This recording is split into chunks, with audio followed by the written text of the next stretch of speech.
Bonjour et bienvenue sur le podcast de l'Église Paris Métropole. Bonne écoute! Alléluia. Amen. Vous allez bien? Vous êtes les couches d'art. Puis au troisième culte. Amen. Yes, en tout cas, quelle joie d'être avec vous. J'espère vraiment que vous êtes en forme. Je crois savoir qu'il a plu. Ça vous a rafraîchi? Vous êtes timide? Que se passe-t-il? Vraiment, on a le droit de papoter, on est ensemble, en famille. En tout cas, voilà, vous êtes une église que j'affectionne particulièrement et ne pensez pas que je dis ça à chaque fois que je me déplace. Il y a Dieu, dans sa grâce, a mis des églises chères à mon cœur et votre église est chère à mon cœur. J'ai eu la chance de venir quelques fois il y a de nombreuses années et votre pasteur m'est particulièrement cher, il m'a marié. Voilà, Christian est un cher frère, cher ami et je suis vraiment reconnaissant de passer cette journée, ces quelques jours avec vous. Je serai là mardi soir avec vous. Vraiment, c'est un grand honneur, un grand privilège. Vraiment, et un grand privilège d'intervenir sur cette série Union avec Christ, unis à Christ. Et l'unité est une chose absolument extraordinaire. Et c'est fou parce que l'unité est quelque chose d'extraordinaire et pourtant tellement en danger. On est dans un pays tellement divisé. Regardez notre Parlement. Je veux dire, tout est de plus en plus divisé. Je veux dire, même dans notre équipe de foot, ils devraient être unis. Et malheureusement, trop d'individualité. Trop d'individualité. Et malheureusement, quand il manque d'unité, il y a de la défaite. C'est vrai pour l'Église, c'est vrai pour les équipes de foot, mais c'est vrai dans nos couples. Waouh! C'est vrai dans nos couples, dans nos familles. Le manque d'unité amène des catastrophes. Le manque d'unité dans le couple amène des catastrophes chez nos enfants. Je crois que nous devons retrouver finalement l'unité. Nous devons réapprendre à aimer l'unité, à nous battre pour l'unité. Et à combien plus forte raison nous battre dans le fait d'être unis à Christ. Parce que oui, quand on est unis à Christ, quand on est pleinement en lui et lui en nous, alors tout devient possible. Amen. Mais, et je suis sûr que vous serez d'accord avec moi, il n'y a pas d'unité sans renoncement. Il n'y a pas d'unité dans le couple sans renoncement à ta vie de célibataire. Il n'y a pas d'unité sans renoncement. Si tu ne renonces pas à ton orgueil, à ta fierté, si tu ne renonces pas à tes projets, alors ton mariage ne tiendra pas. Si tu ne renonces pas finalement à tes petits projets, l'unité dans l'Église est impossible. Si dans notre pays, tout le monde continue de chacun vouloir faire son petit truc, son petit projet, alors c'est la catastrophe. Et excusez-moi de vous encourager à prier pour ça, parce que le manque d'unité dans notre pays nous mène à la catastrophe. Nous mène à la catastrophe. Mais sachez que notre unité avec Christ n'est possible que dans la mesure où nous renonçons. Et ce n'est pas moi qui le dis. C'est Jésus lui-même qui dit ça. Dans Matthieu 16, versets 24 et 25, « Si quelqu'un veut venir après moi, qu'il renonce à lui-même, qu'il se charge de sa croix et qu'il me suive. Car celui qui voudra sauver sa vie la perdra, mais celui qui la perdra à cause de moi la trouvera. » Waouh! Si tu veux suivre Christ, si tu veux être en Christ, si tu veux être avec Christ, si tu veux être uni à Christ, tu dois faire trois choses. La première, c'est renoncer à toi-même. Renoncer à toi-même. Tu dois prendre la décision de renoncer à toi-même. Ça commence par une décision. La deuxième chose, c'est qu'il se charge chaque jour de sa croix. Tu vas devoir faire des efforts. Tous les jours, tu vas devoir choisir de porter ta croix. Tous les jours, tu vas devoir faire des efforts pour renoncer et continuer de mourir à toi-même. Et la troisième étape, c'est qu'il nous dit qu'alors nous allons perdre notre vie. Perdre notre vie, perdu c'est perdu. C'est qu'à un moment donné, il faut que tu lâches prise sur ta vie passée. Si quelqu'un est en Christ, c'est une nouvelle création, les choses anciennes sont passées. Tu dois laisser tomber ton passé. Tu dois lâcher prise sur ton passé. Dietrich Bonhoeffer dit, lorsque le Christ appelle un homme, il lui demande de venir et de mourir. Il y a trop d'enjeux pour que tu continues de nous casser les pieds. Il y a trop d'enjeux. L'enjeu est trop grand. Et quand je dis tu, je parle de moi. Je parle de nous. J'aimerais vous montrer une bande-annonce d'un film qui s'appelle 42. Et c'est l'histoire vraie de Jackie Robinson, un chrétien, homme de Dieu engagé. Et il va littéralement amener l'unité entre les Blancs et les Noirs au baseball, aux États-Unis. Et j'aimerais que nous puissions regarder ce petit extrait pour que nous puissions comprendre les enjeux. Il n'y a pas d'unité sans renoncement. Alors ça, c'est la photo, c'est la vidéo numéro 2, s'il vous plaît. Si ça ne marche pas, c'est pas grave, je raconterai l'histoire, mais c'était juste... J'ai pas de problème à mourir à moi-même dans mon message, hein, vraiment. Suffit de me faire un signe, si ça marche pas, c'est pas grave, on y va. Hein. Super, ça marche.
Voilà l'histoire vraie, merci beaucoup. Voilà l'histoire vraie d'un homme qui va littéralement amener de l'unité là où il n'y en avait pas. Mais quand le directeur de l'équipe l'approche, il lui dit « Je ne cherche pas le meilleur joueur, je cherche quelqu'un qui est capable de subir l'injustice et de se taire. Je cherche quelqu'un qui est mort à lui-même, qui va être capable de se battre sans répondre à l'injustice, sans répondre aux insultes. Quelqu'un qui va rester tranquille et faire le job. »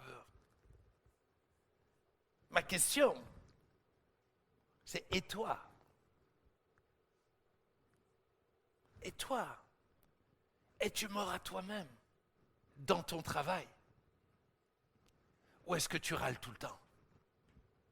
Sur le périph', ouch. Dans mon église, on a le droit de dire amen, on a le droit de dire ouch. D'accord? Vous avez le droit de dire ouch à tout moment.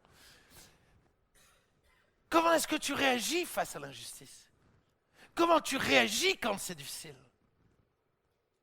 Comment est-ce que tu réagis quand ça ne va pas avec tes enfants? Es-tu mort à toi-même? Alors peut-être quelqu'un pourrait être là et dire, mais waouh, un appel à mourir, cette église elle est bizarre. Tout va bien, d'accord? On n'a pas des envies de suicide. Mais je crois qu'il y a un enjeu. Nous devons réapprendre à mourir à nous-mêmes. Alors pourquoi? Pourquoi mourir à nous-mêmes? C'est ce qu'a posé un homme, un journaliste, un grand journaliste. Il lui dit, mais quel est le vrai problème de notre société? Et voilà la réponse. Le journaliste, le vrai problème de la société, c'est moi. Waouh! Ce journaliste chrétien a tout compris. Parce que le vrai problème de notre pays, c'est moi. Le vrai problème, ce n'est pas les autres. Le vrai problème, ce n'est pas notre président. Le vrai problème de notre société, c'est moi. Je suis insupportable. Demandez à ma femme. Je suis insupportable. Mes attitudes, mes réactions, mon égoïsme. Je me souviendrai toute ma vie de ce jour, alors que je sortais d'une prédication. J'ai un de mes amis SDF que j'ai gagné à Christ, Jean-Paul, qui aujourd'hui auprès du Seigneur, il vient me voir à la fin du culte et il me dit « Hey, t'aurais pas un peu d'argent? Ça fait 3 jours que j'ai pas mangé. » Cet homme ne m'avait jamais demandé d'argent. Et je lui dis « Écoute, c'était une période un peu où j'avais pas beaucoup d'argent. » Et je lui dis « Écoute, j'ai juste 10 € pour moi. » Parce que j'avais gardé ces 10 € parce que je devais manger avec des jeunes au McDo, des jeunes de l'église au McDo après. Et j'ai dit, je suis désolé, j'ai juste assez pour moi. Et tout ce que j'ai fait, c'est prier pour lui. Je pars et j'arrive au McDo. Et tous les jeunes m'attendaient. Ils disent, ouais, pasteur, on t'a fait une surprise. On t'a payé le McDo. C'est foutu, 10 € brûlés dans ma poche. Ce mois d'abord. Moi, ça faisait pas 3 jours que j'avais pas mangé. Hein. Hello? Ce mois d'abord, on appelle ça sagesse dans notre pays. Excusez-moi d'appeler ça égoïsme. Arrêtons d'être centrés sur nous-mêmes. Tant d'ego. Tellement attachés à notre confort, tellement attachés à notre petit train de vie.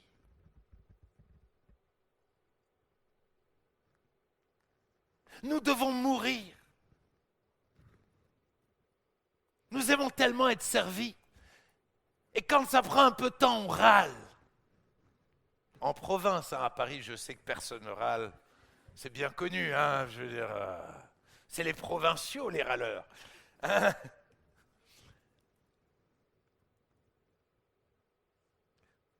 On aime tellement paraître bien. Je pourrais vous parler, bien sûr, de la critique. Juge les autres. Ça ne se voit pas et pourtant, c'est cette jalousie. On est tellement têtus. Capable de débattre pendant des heures pour avoir raison dans nos couples. Les amis, on a le droit de ne pas être d'accord. Mais arrête de casser les pieds à ta femme. Arrête de casser les pieds à ton mari. Tellement susceptible. Dès qu'on nous dit la moindre chose. Tellement susceptible. Personne n'a le droit de rien nous dire. On se prend pour des gens qui savent tout. Sur les réseaux sociaux, on parle comme si on savait tout. Sur M. Poutine, sur M. Netanyahou. On est insupportable.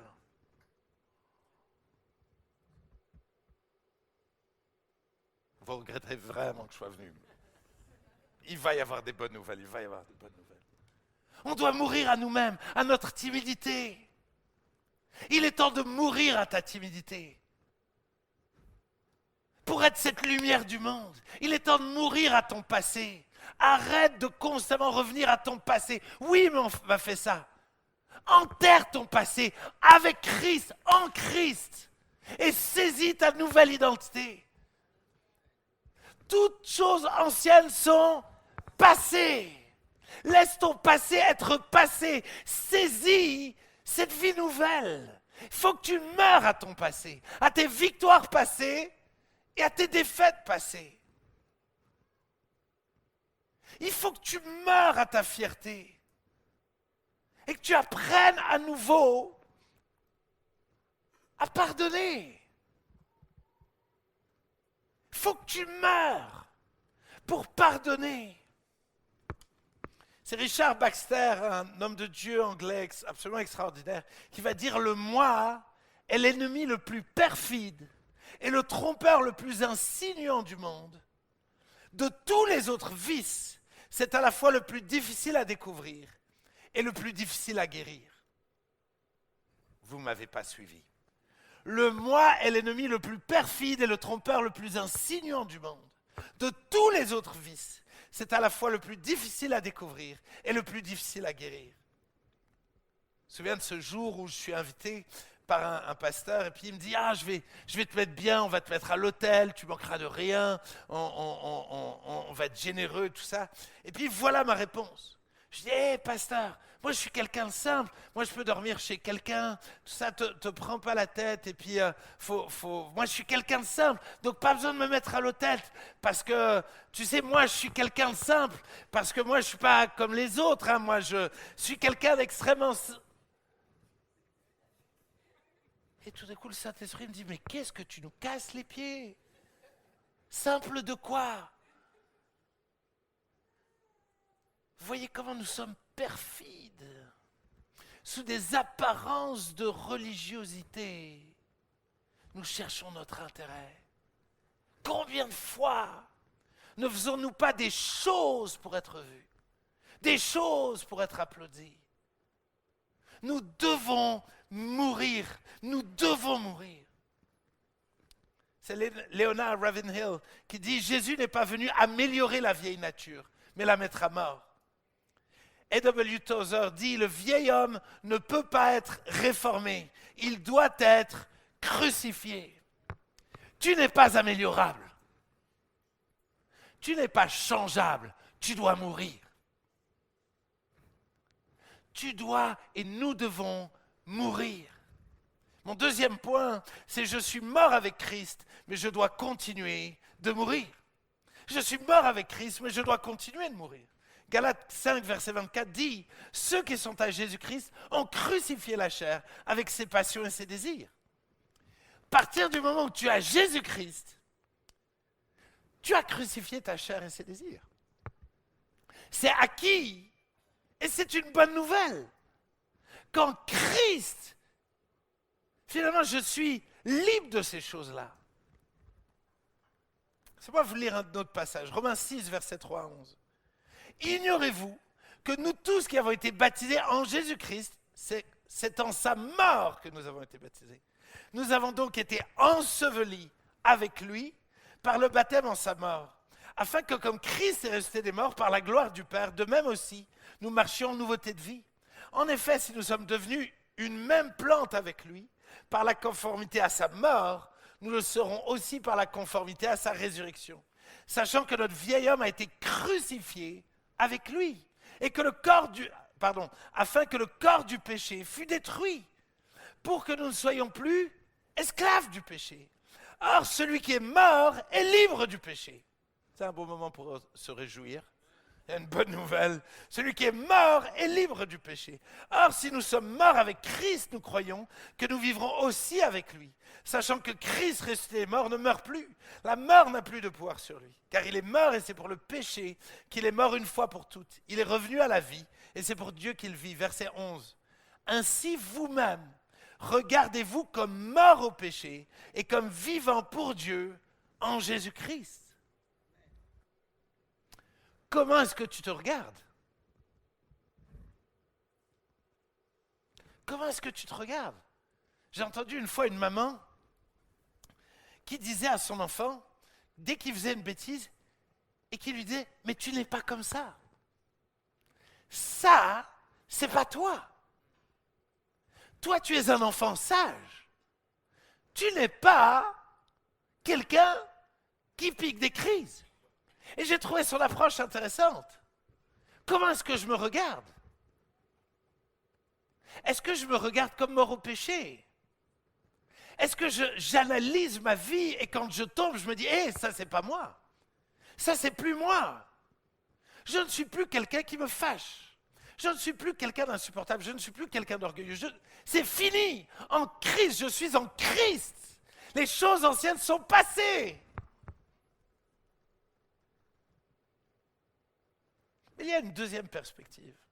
Si tu préparais, lancer la vidéo numéro 3. Le début du texte dit, ignorez-vous que nous tous qui avons été baptisés en Jésus-Christ, c'est en sa mort que nous avons été baptisés. Ignorez-vous. Ou en d'autres termes, vous avez oublié ou quoi? Vous avez oublié pourquoi vous êtes fait baptiser. Souvenez-vous de votre baptême. Est-ce qu'il ressemblait à ça? Ou plutôt, est-ce que tu aurais accepté de te faire baptiser là?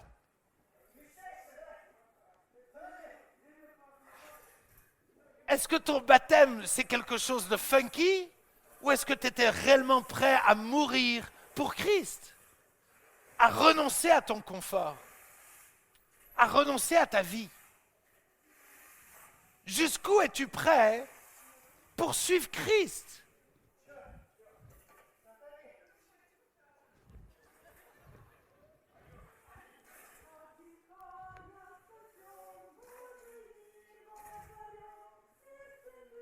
Ça, c'est ma recommandation pour vos pasteurs pour la nouvelle année. Des pasteurs, des baptêmes comme ça.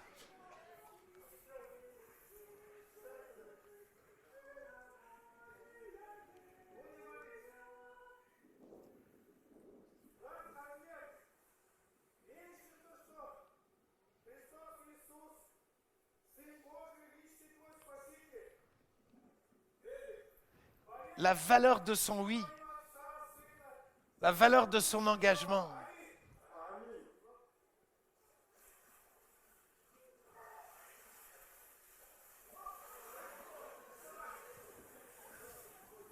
Merci beaucoup. Merci beaucoup. J'ai des fois l'impression qu'aujourd'hui, on baptise pour une vie meilleure. Suivre Jésus, c'est difficile. C'est un chemin étroit et difficile. C'est par beaucoup de tribulations qu'il nous faut entrer dans le royaume des cieux. Pourquoi est-ce que tu as choisi de suivre Christ? Es-tu réellement prêt à renoncer à toi-même? Parce que finalement, si tu t'es fait baptiser, c'est ce que tu as choisi. De renoncer à toi-même. D'être mort à toi-même. Alors il y a ce verset de Colossiens 3, verset 1 à 9, qui dit « Si donc vous êtes restés avec Christ, cherchez les choses d'en haut, où Christ est assis à la droite de Dieu. Affectionnez-vous aux choses en haut et non à celles qui sont sur la terre, car vous êtes morts, et votre vie est cachée avec Christ en Dieu. Quand Christ, votre vie, paraîtra, alors vous paraîtrez aussi avec lui dans la gloire. Faites donc mourir les membres qui sont sur la terre, l'impudicité, l'impureté, les passions, les mauvais désirs, la cupidité qui est une idolâtrie. C'est à cause de ces choses que la colère de Dieu vient sur les fils de la rébellion, parmi lesquels vous marchiez autrefois lorsque vous viviez dans ces péchés. Mais maintenant, renoncez à toutes ces choses, à la colère, à l'animosité, à la méchanceté, à la calomnie, aux paroles déshonnêtes qui pourraient sortir de votre bouche. Ne mentez pas les uns aux autres, vous étant dépouillés du vieil homme et de ses œuvres. Tu es mort avec Christ, c'est bien de le dire. Mais maintenant, il faut que ça se voie. Il va falloir renoncer à ces choses-là. Il faut que tu y renonces. Il faut que tu y renonces. Appuie-toi sur cette nouvelle identité qu'il t'a donnée. Et choisis de renoncer. Et fais tous les efforts pour renoncer à ton sale caractère. J'ai des fois l'impression que notre sale caractère, ça passe. Non, ça passe pas. Tu es mort avec Christ. Tu es mort avec Christ. Troisième point, c'est notre plus grande tentation, ou plutôt la plus grande tentation du diable. La plus grande tentation du diable, Matthieu 16, versets 21 à 23. Dès lors, Jésus commença à faire connaître à ses disciples qu'il fallait qu'il allât à Jérusalem, qu'il souffrit beaucoup de la part des anciens, des principaux sacrificateurs et des scribes, qu'il fut mis à mort et qu'il ressuscita le troisième jour. Pierre, l'ayant pris à part, se mit à le reprendre et dit « À Dieu ne plaise, Seigneur, cela ne t'arrivera pas. » Mais Jésus, se retournant, dit à Pierre « Arrière de moi, Satan. Tu mets en scandale car tes pensées ne sont pas les pensées de Dieu, mais celles des hommes. » Voilà la tentation de Satan. Tu ne souffriras pas et tu ne mourras pas. C'est ce que j'appelle la quatrième tentation de Jésus. Non seulement il va la vivre là, mais il va la vivre dans le jardin de Gethsémani. Éloigne de moi cette coupe. Il va la vivre sur la croix où tout le monde lui dit hey, si Dieu t'aime, descends de ta croix. Satan va tout faire pour que tu ne meurs pas toi-même. Il va te pousser à ne chercher à ne plus souffrir. C'est pour ça qu'il y a tant de divorces même dans l'église. Dès que c'est difficile, on divorce. Dès qu'on souffre un peu dans un ministère à l'église, on change d'église. On ne sait plus souffrir. On ne sait plus mourir à nous-mêmes. J'ai l'impression de vous accabler, mais je vous promets, il y a une bonne nouvelle derrière, d'accord? Vraiment. Mais il y a un enjeu. Aujourd'hui, la société vous dit « Hey, si pour toi c'est trop difficile d'avoir des enfants, tue-les. Avorte. » Non, c'est ton confort qui compte. C'est ton corps. Ne souffre pas. Si tu ne veux pas souffrir, ne souffre pas. Aujourd'hui, je suis étonné de voir le nombre de parents qui, dès qu'ils ont 2 enfants, me disent « Ah, c'est trop difficile, on arrête d'avoir des enfants. » Chacun fait ce qu'il veut, les amis, pas de problème. Mais vous remarquerez que la seule motivation, c'est de ne pas souffrir. Parce qu'on veut garder quand même notre petit confort. Parce qu'on aime notre vie tranquille, notre vie qui se passe bien. Je suis parti au Sénégal il y a quelques mois avec ma fille de 1 an. Je vais mettre la photo numéro 0. Je suis parti seul avec ma fille de 1 an. Mais tout le monde m'a pris pour un fou. Voilà ma femme et mes 2 enfants, voilà. Ils sont quelque part dans la salle. Mais tout le monde me prend pour un fou quand je fais ça. Est-ce que c'est facile? Non. Est-ce que ça m'oblige à mourir à moi-même? Bien sûr que la nuit c'est dur. Bien sûr que d'avoir les mains dans le caca, bien sûr que c'est pas agréable.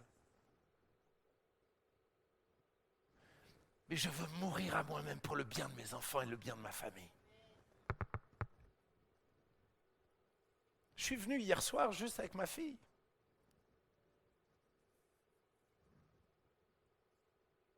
J'ai décidé de renoncer à mon confort. J'ai décidé de compter sur Dieu et sur Dieu seul. J'ai décidé de mourir à moi-même. Et toi? J'ai décidé de ne jamais négliger le ministère de Christ. Et j'ai décidé de ne jamais négliger ma famille. Et toi? Et vous savez, la chose que j'entends le plus souvent, mais Thibaut, il faut être sage. Laissez-moi tranquille. Jésus crachait sur les yeux des aveugles. Arrêtez de me dire il faut être sage. Ou allez le dire à Jésus. Honore Dieu. Honore les gens autour de toi. Meurs à toi-même, sers les autres, oublie-toi un peu. Oublie-toi un peu, oublie ton petit monde. Satan ne veut pas. Et je sais que dans ta tête, il y a un combat. Mais nous sommes, et vous le voyez, nous sommes dans une société où on te dit, tu peux perdre des kilos sans aller faire du sport, en mangeant tout ce que tu veux. C'est logique que ça ne marche pas. Mais vous et nous baignons dans cette culture-là. On nous dit on peut devenir riche sans effort. Mais il nous faut comprendre que cette société cherche à nous pervertir. Mais c'est Satan qui est derrière, qui cherche à nous rendre mous. On est mous. On est devenu extrêmement fragile parce qu'on ne sait plus mourir à nous-mêmes.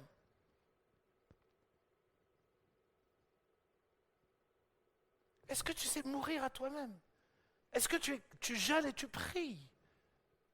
C'est quand la dernière fois que tu as jeûné, pas parce que l'Église l'organisait, mais parce que tu veux mourir à toi-même. Régulièrement, je dis à ma femme, « Hey, là pendant 2 mois, on n'achète rien sur Internet. On n'achète rien d'autre que le strict minimum. » Mais aujourd'hui, on est roi du monde. On tape dans les mains, 24 heures après, on a tout ce qu'on veut. C'est une folie. Aujourd'hui, nous ne dépendons plus de Dieu. Nous dépendons de notre carte bancaire. Ne prie plus, donne-moi mon pain quotidien. Arrête ça. Ou alors t'arrêtes d'aller l'acheter avec ton argent. Et je sais que tu as envie de me dire, il faut être sage. Je le sais. Et c'est pour cela que je te bouscule. Pour que nous puissions réapprendre à mourir à nous-mêmes et à compter sur Dieu. Le jour où il y a une catastrophe économique, tu vas réagir comment?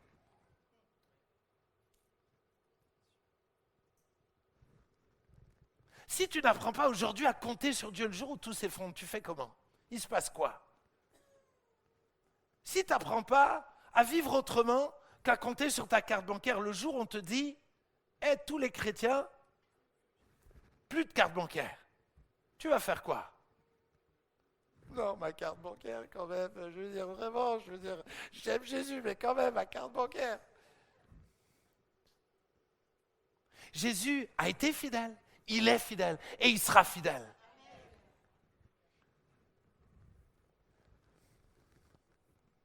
Je me lâche un peu, c'est pas bon parce que c'est le dernier culte, mais je ne devrais pas, d'accord?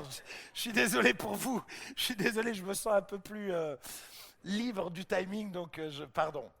4, les bienfaits d'être mort avec Christ, on y arrive quand même, les bienfaits. Jean 12, verset 24. En vérité, je vous le dis, si le grain de blé qui est tombé en terre ne meurt, il reste seul. Mais s'il meurt, il porte beaucoup de fruits. Quand tu meurs, alors il y a beaucoup de fruits. Tu vas vivre une vie tellement plus agréable. Laissez-moi vous faire une démonstration. Benjamin, est-ce que tu peux nous montrer comment tu meurs? Voilà. Quelle mort, vraiment. Vraiment, il est bon. Quel acteur. Maintenant, on va tester sa capacité à être mort, parce que là, déjà, il bouge. Est-il vraiment mort? On va lui mettre des petites claques. Il ne réagit pas. Il s'est fait gifler devant l'église et il ne réagit pas. Je vais lui piquer ses clés de voiture.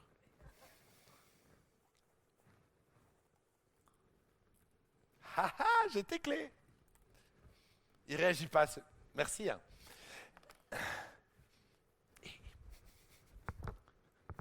Il y a une belle blonde qui est venue là. Elle est trop belle. Tu devrais regarder. Oh, elle est vraiment belle. C'est fou parce que quand on est mort, la vie est plus simple. La tentation, elle ne nous fait plus rien. Les injustices ne nous font plus rien. On peut nous piquer des choses, c'est que du matériel. Il peut y avoir une tempête. Tout d'un coup, il peut se passer plein de choses. Il n'a pas peur. Il n'a pas peur et pourtant, il pourrait se faire écraser par une tornade. Mais il est tranquille. quand on est mort, la vie est tellement plus simple. Quand on est mort en Christ, la vie est tellement plus paisible. Tu n'as plus besoin de te battre pour avoir raison. Tout va bien. Mais quand tu es mort, alors tu laisses toute la place à Jésus. Parce que ce n'est plus moi qui vis. C'est Christ qui vit en moi. J'ai été crucifié avec Christ et ce n'est plus moi qui vis, c'est Christ qui vit en moi. Tout d'un coup, je ne suis plus là pour saboter l'œuvre de Christ en moi. Je ne suis plus là pour saboter l'œuvre de Christ sur mon lieu de travail. Je ne suis plus dans l'équation. Quelle bonne nouvelle! Tout d'un coup, il n'y a plus que de la place pour Christ. Tout ce qui est insupportable en moi est mort. Il n'y a plus que Christ. Mais notre président rêve de voir des gens comme ça. Nos policiers rêvent de voir des gens comme ça. Tes voisins rêvent que tu sois comme ça. Ta famille rêve que tu sois comme ça. Mort avec Christ. Merci beaucoup, Benjamin. On peut l'applaudir. Il est vraiment mort, vous voyez. Merci beaucoup. Vraiment. Il y a quelques semaines de ça, j'étais au téléphone et tout d'un coup, je vois devant moi, je découvre que mon vélo, il lui manque une roue. On m'a volé une roue. Je suis au téléphone, je suis chez moi et je vois, et tout d'un coup, je suis là en mode, mais une roue, on m'a volé une roue. Et au moment où je raccroche, je dis, mais qu'est-ce qui s'est passé? Et voilà ce que je dis, Dieu, si cette personne m'a volé la roue parce qu'elle manque d'argent, alors elle doit être bien malheureuse. Seigneur, bénis-la. Et si cette personne a volé la roue parce que c'est un bon délire entre potes, alors il doit être vraiment malheureux. Alors Seigneur, bénis-la. Seigneur, merci pour ta bonté. Et merci parce que je n'ai pas besoin de voler des roues.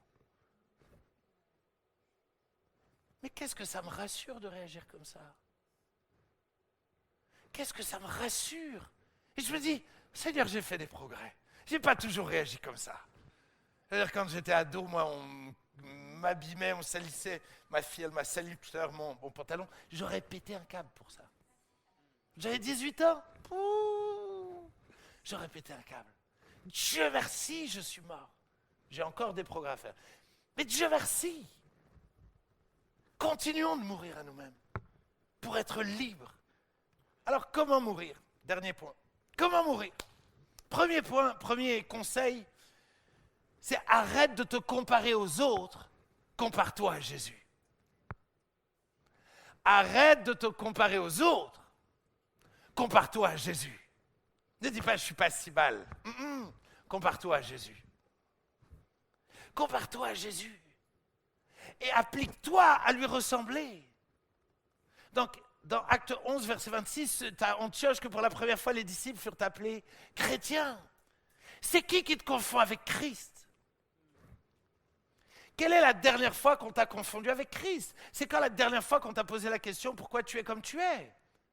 Qu'est-ce que j'étais rassuré? On a changé la petite dernière de crèche. Et au bout de quelques jours, tout d'un coup, les gens de la crèche sont allés voir ma femme en disant « Pourquoi votre mari est différent? Il n'est pas comme les autres. Il y a une paix, il y a une joie, il y a un truc. » Mais les amis, j'amène ma fille le matin, je suis... J'ai pas l'impression de faire le bon chrétien ni le pasteur, hein, je vous le promets. Je viens tel que je suis, d'accord? Mais quelle grâce! Que ce n'est plus moi qui vis, c'est Christ qui vit en moi. Compare-toi à Christ. La deuxième chose, c'est arrête de lire la Bible. Utilise-la comme une épée à deux tranchants. J'ai l'impression que beaucoup de gens me disent « Ah, je lis la Bible, ça me fait du bien, puis on se fait un petit kiff. » Hey, la Bible est une épée à deux tranchants, pas pour les autres, pour couper avec tout ce qui ne va pas dans toi. La Bible est là pour te transformer, pour te changer.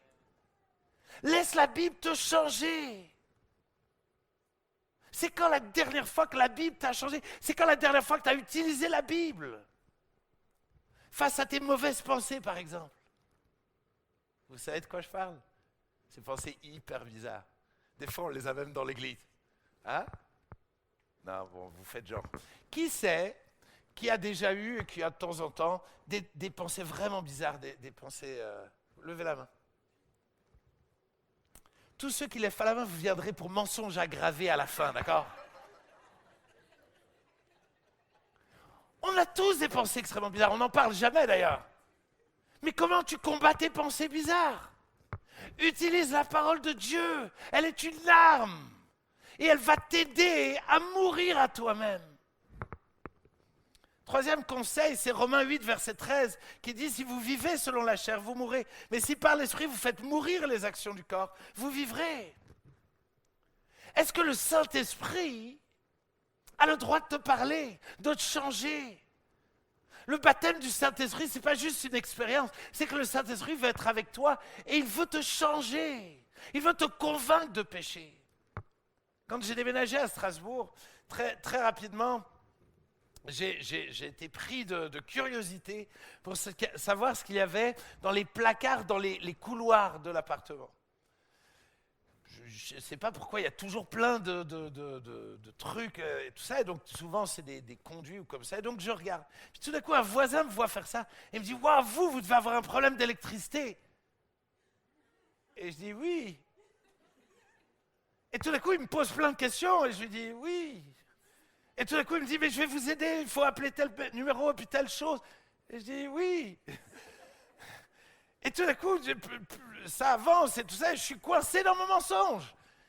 Et tout d'un coup, finalement, il part, et puis donc moi, je monte, et tout d'un coup, le Saint-Esprit me dit, what?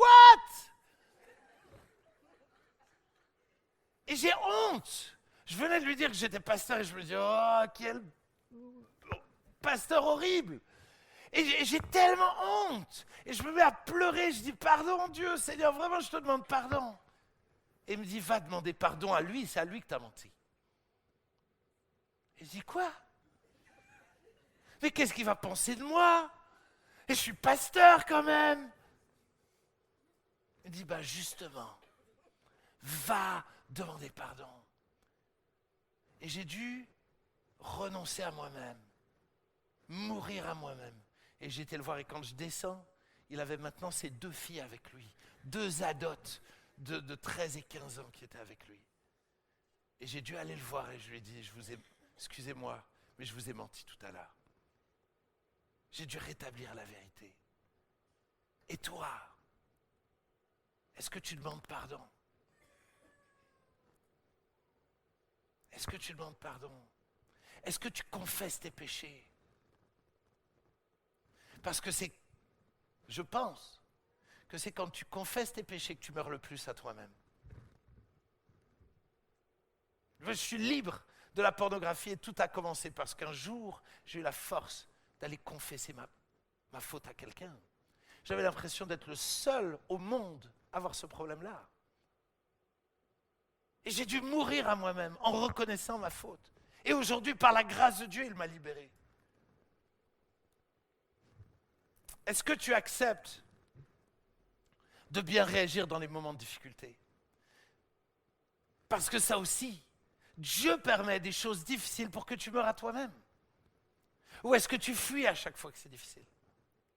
Nous devons réapprendre à embrasser la souffrance.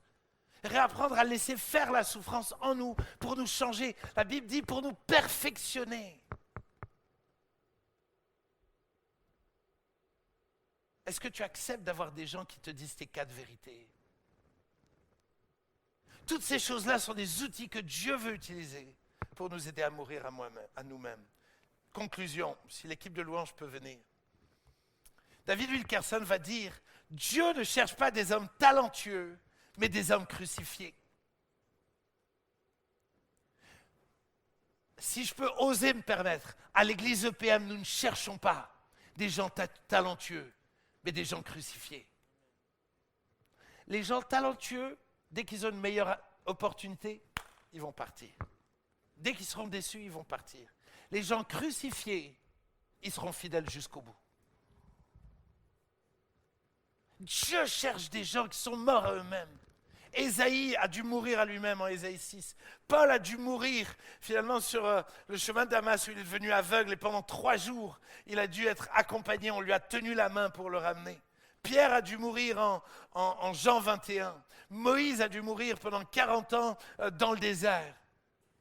Dieu cherche des hommes et des femmes qui sont prêts à mourir à eux-mêmes. Et c'est ces gens-là qui vont changer le monde. C'est ces gens-là qui vont changer le monde. Tu peux mettre la photo numéro 4. Voilà l'endroit où je suis le plus mort à moi-même. C'est avec ces ados-là. Photo numéro 4 qui va apparaître. Ces ados-là, je les ai rassemblés et le Covid est arrivé. Je leur écrivais des messages, ils ne me répondaient jamais. J'essayais d'organiser plein de trucs, ils m'envoyaient balader. Un jour, à la sortie du Covid, j'ai organisé une grande fête pour eux dans une maison avec une piscine. Je leur ai fait un gros repas. Une demi-heure avant, une des personnes dit « je ne viendrai pas ». Une deuxième « je ne viendrai pas ». Une troisième « je ne viendrai pas ». Ils ont tous annulé au dernier moment. Ces gens-là m'ont rendu fou. Et j'ai dit à Dieu « Dieu, je vais abandonner ». Et Dieu me dit « tais-toi et aime-les comme je t'ai aimé ». Et j'ai dû apprendre à me battre pour eux. Cette année, j'en ai marié 2 d'entre elles. Je les ai baptisées quasiment, la grande majorité d'entre eux, je les ai baptisées. Une jeune fille, la 3e jeune fille là, elle vient d'une famille bouddhiste, elle ne connaissait rien de l'évangile. Mais il a fallu que je meure à moi-même. Tu vas voir ta famille être sauvée dans la mesure où tu vas mourir à toi-même. Tu vas voir ta ville être sauvée dans la mesure où tu vas mourir à toi-même. J'ai eu la chance de côtoyer Jean-Peter Schmidt, photo numéro 5. Un homme, et je pense pouvoir dire, le seul homme que j'ai jamais rencontré, qui je crois était pleinement mort à lui-même. Cet homme a eu les plus grandes critiques. Je l'ai vu aucunement réagir. J'ai vu cet homme être encensé comme personne. Je l'ai vu continuer d'être fidèle, simple. Mais j'ai vu cet homme prier pour les malades et les malades étaient quasiment tous guéris. Cet homme a ressuscité un mort. Mais cet homme était capable de ressusciter un mort. Ça n'a pas changé sa vie. Ça n'a pas changé son train de vie. Il est resté simple. Il est resté humble. Il est resté lui-même. Je crois que des fois, Dieu ne nous permet pas de vivre des miracles parce qu'on serait incapable de les gérer. Nous devons mourir à nous-mêmes. Et alors Dieu va nous utiliser puissamment. Dernier témoignage comme George Muller. George Muller, un homme connu par sa grande foi, un ministère extraordinaire.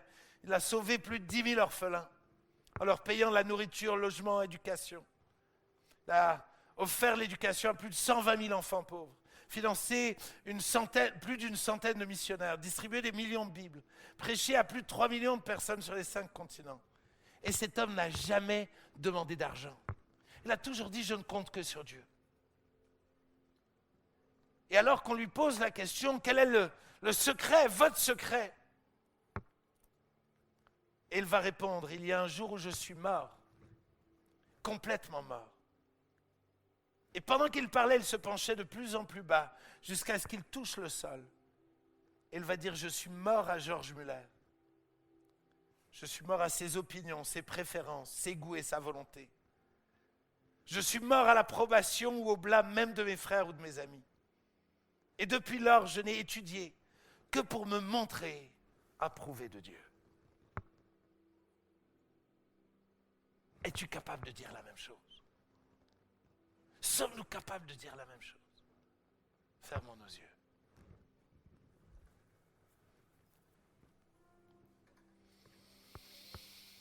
Oh Jésus. Jésus est là. Jésus est là, il nous appelle à le suivre.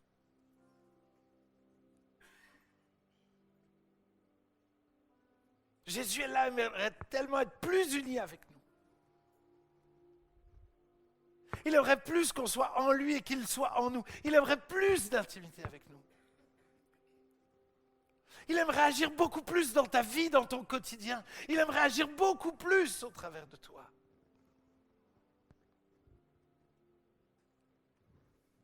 Mais toi et moi, nous sommes trop souvent les freins qui l'empêchent d'agir. Nos projets, nos rêves, nos désirs, notre orgueil, notre fierté, notre égoïsme.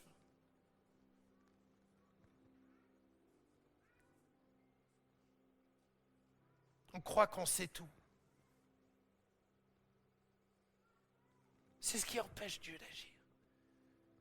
Et si cet après-midi, vous voulez avec moi renoncer à vous-même, si cet après-midi vous voulez avec moi reprendre le chemin de la mort à soi-même, alors puis-je vous inviter à vous lever à votre place, comme une décision.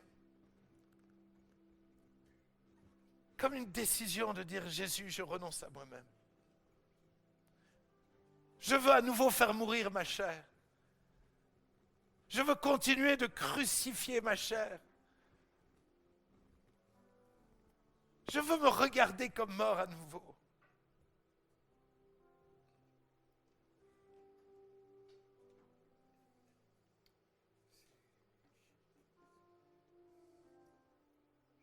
Il y a quelqu'un, tu as beaucoup d'angoisse et de peur et Dieu te parle et il te dit, tu ne crois plus que je suis capable de te délivrer de cela. Et pourtant, je le désire tellement. Ma parole t'enseigne constamment de ne pas t'inquiéter. Ainsi, choisis de le croire. N'écoute pas tes émotions. Tes émotions sont moins vraies que ce que moi je dis.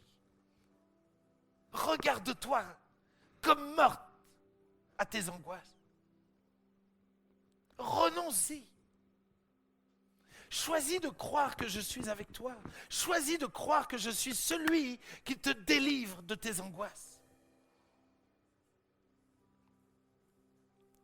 Choisis-le. Écoute bien. Si tu le choisis, et que pendant 10 jours tu le choisis, où tu te bats contre tes pensées, écoute-moi bien, dans 10 jours, tu te réveilleras, toute la chape de plomb qui est sur toi depuis tant de temps va disparaître. Parce que je suis un Dieu vivant. Ce jour-là témoigne. Et jusqu'à la fin de tes jours témoigne que je suis un Dieu vivant et que je suis ton Dieu.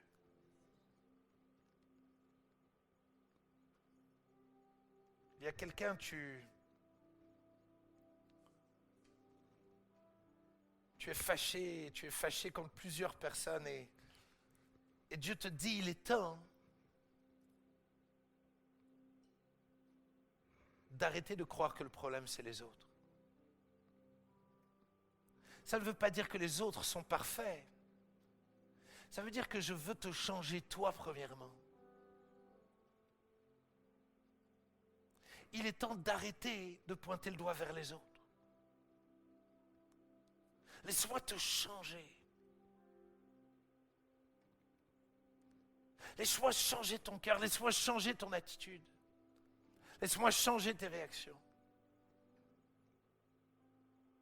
Et tu verras combien ton changement provoquera un changement chez les autres. Seigneur, merci d'être là.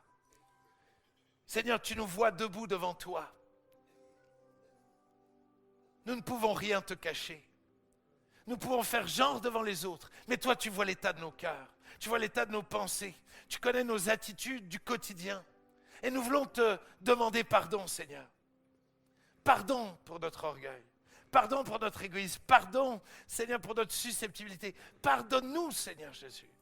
Nous te demandons pardon. Mais dans ta grâce, prie là où tu es. Mais dans ta grâce, aide-nous à mourir à nous-mêmes.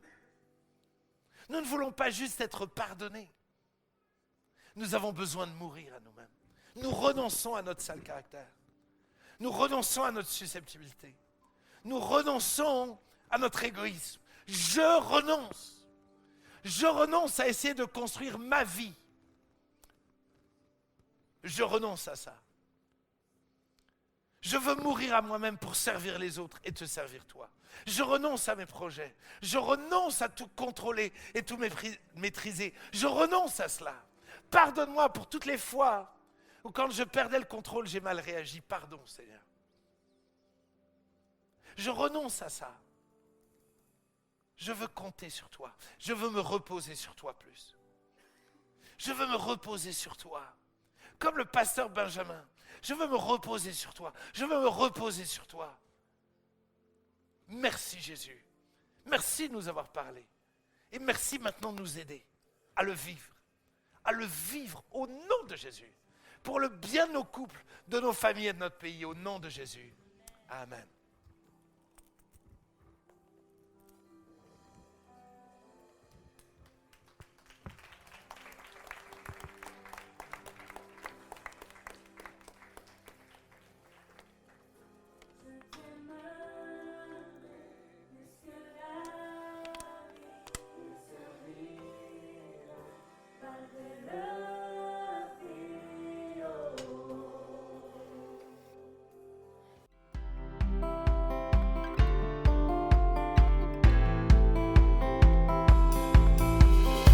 Bonjour et bienvenue sur le podcast de l'Église Paris Métropole. Bonne écoute!